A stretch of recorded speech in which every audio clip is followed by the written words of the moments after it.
I can't believe what's happening in the DMV right now. If you thought Adam Peters was done making moves after bringing in Deebo Samuel and Laramie Tunsil, you're completely crazy. Because what I'm going to tell you today will change everything. You thought you knew about the future of this Burgundy and Gold team.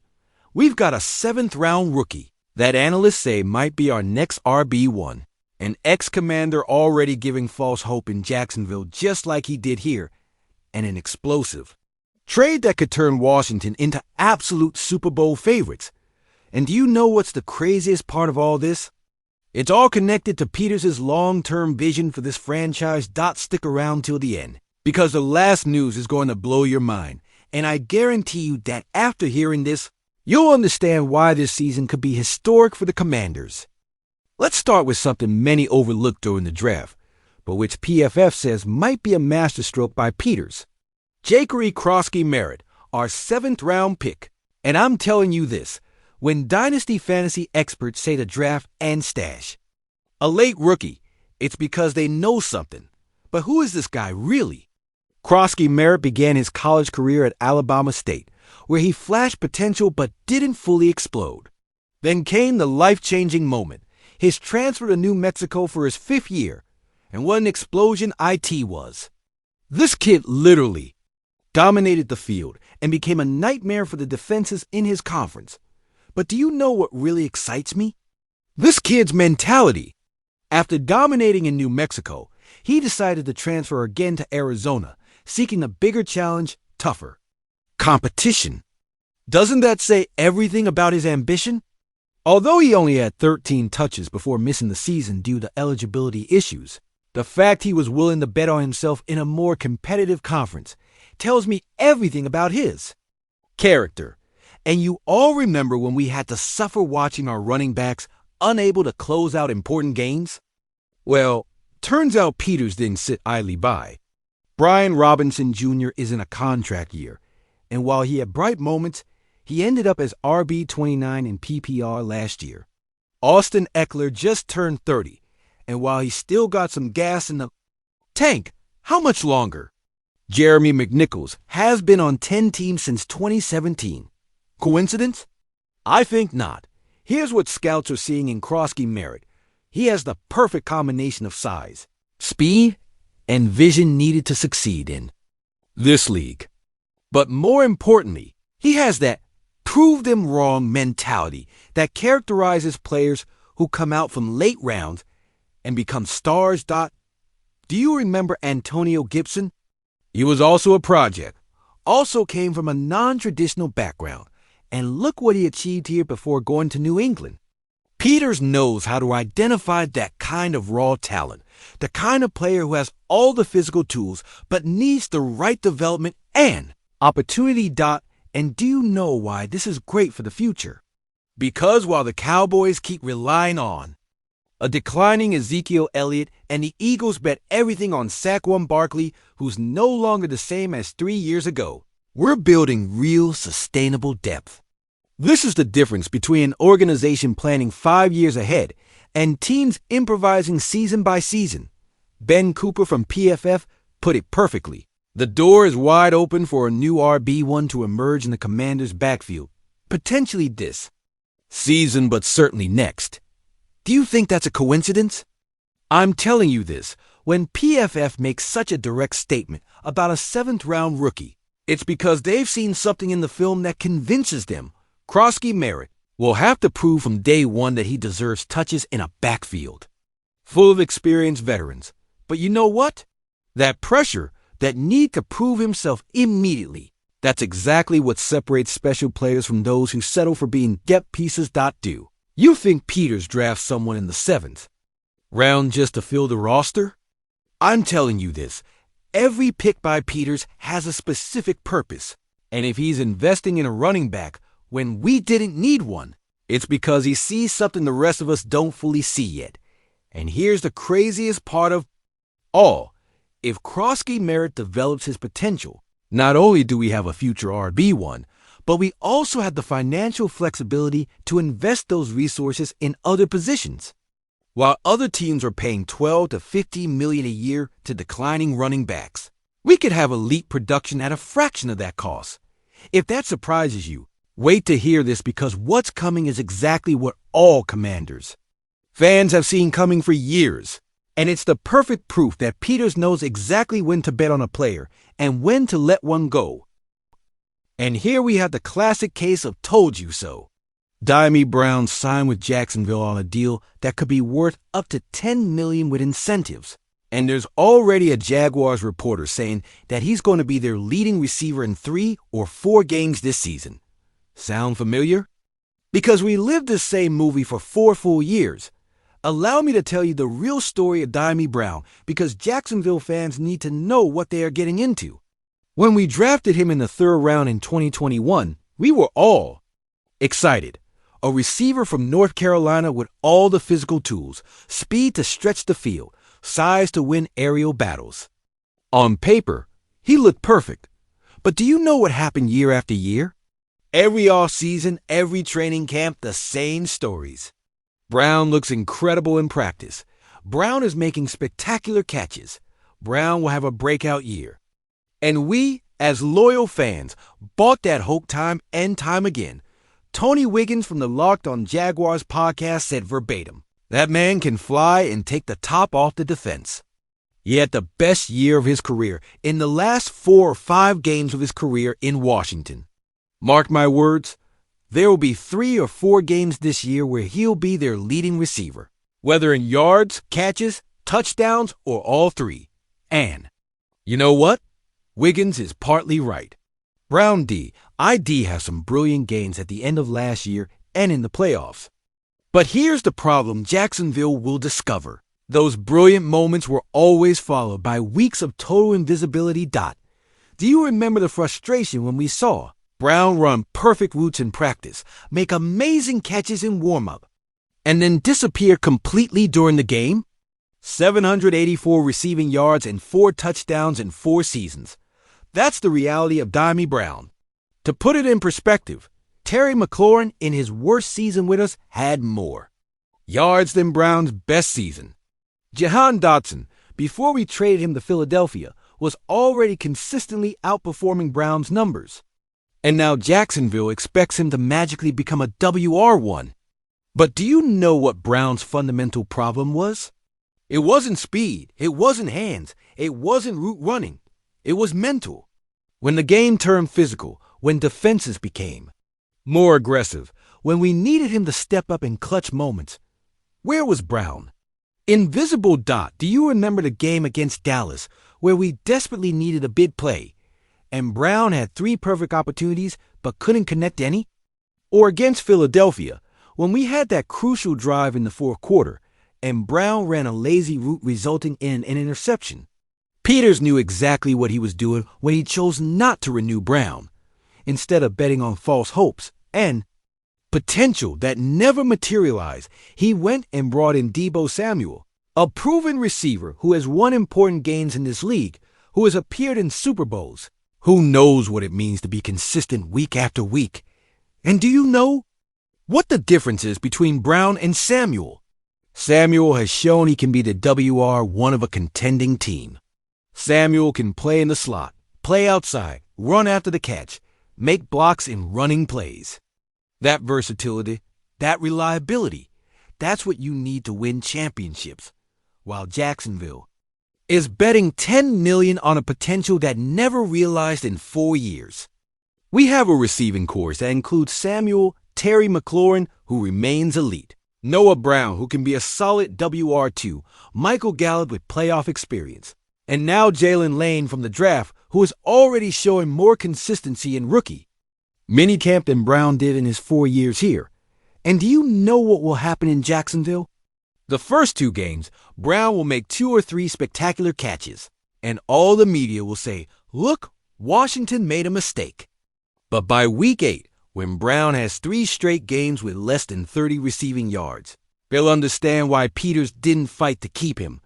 Trevor Lawrence is a talented quarterback, but do you think he'll have more patience with Brown than Carson Wentz, Taylor Heinicke, Sam Howell, and Jaden Daniels did?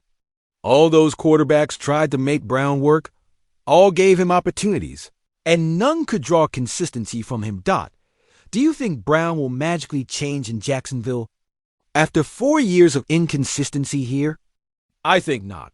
The Jaguars will learn what we already knew: talent without consistency, without a competitive mentality, without the ability to step up when the game is on the line, doesn't win championships. And here's the most ironic part of all. Jacksonville has Travis Hunter, the number 2 pick in the draft, a player already showing more intensity and professionalism in his rookie year than Brown did in his entire career. They have Brian Thomas Jr., who as a rookie last year had better numbers than Brown's best season. Do they really think they'll rely on Brown when they have those options? But that smart decision by Peters with Brown is nothing compared to what's coming. Because if you thought he was done making aggressive moves, you are completely wrong. What's coming could be the riskiest and potentially most rewarding move in this franchise's recent history. Here comes the real crazy stuff. And when I say crazy, I mean this opportunity could literally be the difference between being contenders and being Super Bowl champions.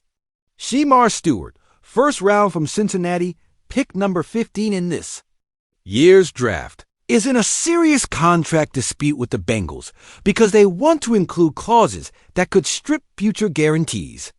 And do you know what that means? There's a golden opportunity for Peters to make another explosive move that could define this dynasty. But first, who is Sheamar Stewart really?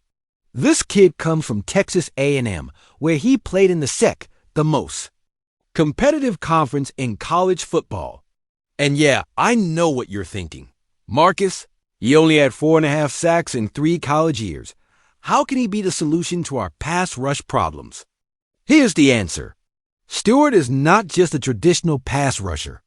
Scouts see him as a complete defensive end who can stop the run, rush the passer, drop back in coverage in specific situations. Do you know who else had mediocre college numbers, but incredible physical traits? Myles Garrett before exploding in the NFL, T.J. Watt before becoming Defensive Player of the Year. Stewart stands 6'6", weighs 285 pounds, and has a combination of arm length and explosiveness that simply can't be taught. When teams evaluate him at the combine and in private workouts, they weren't just looking at the college numbers. They were seeing the unlimited potential he has with the right coaching and system. And do you remember how we felt when we couldn't generate pass rush last year? When we saw Dak Prescott comfortable in the pocket, completing passes of 15 to 20 yards because he had all the time in the world. When we saw Jalen Hurts escaping our rushers and converting third downs with his legs. When Daniel Jones was hurting us because we couldn't get to him consistently. But do you know what our biggest defense problem is? It's not just the lack of sacks. It's the lack of constant disruption. We need a player who forces quarterbacks to make quick decisions, who collapses the pocket, who makes offensive coordinators have to game plan specifically to neutralize him. Stewart could be exactly that. And here's what really excites me. The Bengals are having problems signing him not because of money, but because of complicated contract clauses. That means there's a fundamental disconnect between what Stewart wants and what Cincinnati is willing to offer. But us? We have something Cincinnati doesn't: an established winning culture, a genuine contender environment, and a coaching staff that has already proven it can develop young talent. Do you think a rookie will develop better in Cincinnati, where there's organizational toxicity, offensive line issues that have put Joe Burrow in danger, and a defense that's been inconsistent for years? Or will he develop better here in Washington, where we just reached the NFC Championship game with a rookie quarterback, where we have a defense that's already improving under Joe Witt Jr.'s leadership, where we have veteran leadership like Bobby Wagner and Frankie Louvu who can mentor a young player? I'm telling you this, the environment we built here is exactly what a player like Stewart needs to unlock his full potential. He doesn't need to be the guy from day one. He can develop gradually, learn the system, and when ready, become that disruptive force taking us to the next level. And do you know what it would cost? Probably our first round pick in 2026 and maybe something additional. Some will say it's too risky, that we're betting too much on a player who hasn't proven anything in the NFL. But do you know what I say to those critics? Our 2026 pick will be late because this team will continue competing for championships. That's the reality. When you have Jaden Daniels developing at the level he's showing, when you have Terry McLaurin and Deebo Samuel as receivers, when you have an offensive line that's improving every year, your picks will be from 25 to 32 in each round. Would you prefer a pick number 28 in 2026, or would you prefer a defensive end who could be all-pro in the next 3 years and who's already in his rookie year in the league? For me, that decision is obvious. And here's the most important thing. If the Commanders get Stewart, our defense becomes totally different. Imagine the pass rush we could generate with Stewart, complementing what we already have. The constant pressure we put on quarterbacks like Doc Allen Hurts and Daniel Jones. NFC East teams wouldn't know how to handle such intensity. But more than that, we'd have the final piece of the defensive puzzle. We already have secondary talent. We already have linebackers who can cover and tackle. What we lack is that constant pressure that makes everything else work better. Do you remember the 2007 Giants? Their defense wasn't perfect, but they had a pass rush that could destabilize any offense, including the undefeated Patriots in the Super Bowl or the 2015 Broncos. Their defense won a Super Bowl basically due to the constant pressure they generated. Stewart could be that piece for us. And here's what the Bengals don't understand. When you have a player with such potential, you can't afford to be cheap with the guarantees. You can't risk losing him over minor contract disputes. But you know what? Their loss would be our biggest gain. Peters has already shown us he isn't afraid to be aggressive when he sees an opportunity. The trade for Deebo Samuel when nobody saw it coming. The trade for Laremy Tunsil that solidified our offensive line. Do you think he will pass on the opportunity to get a first-round defensive end in his rookie year? I think not, and if he makes this trade, if he gets Stewart, I guarantee you that this defense becomes top 10 in the league immediately, and top 5 when Stewart reaches his full potential. So here we have the full picture of what's happening in the DMV future, present, and a historic opportunity that could change everything. Kroski Merritt representing the long-term planning and the depth we need to stay competitive for years. Brown demonstrating why Peters makes the right decisions and doesn't get carried away by unrealized potential. And Stewart as the final piece that could take us straight to the Super Bowl. Do you see the pattern here? While other teams improvise season by season, Peters builds with long-term vision. While others cling to inconsistent players because one day they might explode. He brings proven, reliable talent. And while others settle for what they have and hope for the best, he identifies opportunities to proactively improve. This is the difference between an elite organization and a mediocre franchise. Mediocre teams settle, wait, cross their fingers. Elite teams create opportunities, take calculated risks, and aren't afraid to make aggressive moves when they see the chance to significantly improve.